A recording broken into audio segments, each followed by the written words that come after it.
அன்பா அந்த கோடானகுடி மக்களை இன்னைக்கு அஷ்டமி நவமி 12:30 மணி வரைக்கும் இருக்குது அஷ்டமி. அதுக்கு மேலே தான் நவமி ஸ்டார்ட் ஆகுது. நவமி ஸ்டார்ட் ஆகிறதுனால தான் இப்போ நம்ம அந்த நவமியில் யாருக்கு நம்மக்கிட்ட பண்ணவங்களுக்கு பெண்டிங் இருக்குதோ, அதாவது கொஞ்சம் நிதானமாக நடக்குது அப்படின்றவங்களுக்கு இப்போ மை மட்டும் நம்ம பார்சல் அனுப்ப போகிறோம்.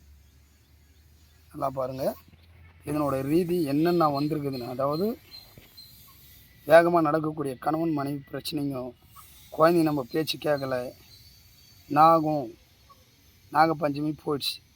இப்போ பார்த்தீங்கன்னா இதில் பாருங்கள், மனுஷனோட ரூபம் அதில் நல்லா தெரியுது. நாகம் மனுஷனை பிடிக்கிற மாதிரி இருக்குது. அது மனுஷனு கூட சொல்ல முடியாது, ஒரு பெண் வடிவத்தை பிடிக்கிற மாதிரி இருக்கும்.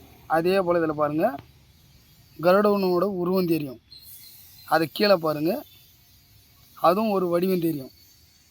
இது போல் தான் வடிவங்கள் நம்ம அரைக்கக்கூடிய மைக்கு உயிர் இருக்குதா இல்லையான்றது இதில் தான் தெரியும். ஏன் சொல்கிறோம் அப்படின்னா, அதாவது மனுஷனுக்கு எப்படி வேணாலும் இருக்கலாம்.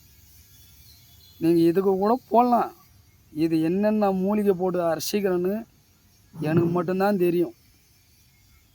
இந்த ரீதி இதில் வந்தால் மட்டும்தான் நம்ம செய்யக்கூடிய பொருள் அத்தனையுமே உண்மையாக இருக்கும். ஓம் நமோ நம சிவாய, ஓம் நமோ காலபைரவாய நமோ நமக, ஓம் நமோ காளிகாய நமோ நமக, ஓம் நமோ கோரக்க சித்ராய நமோ நமக.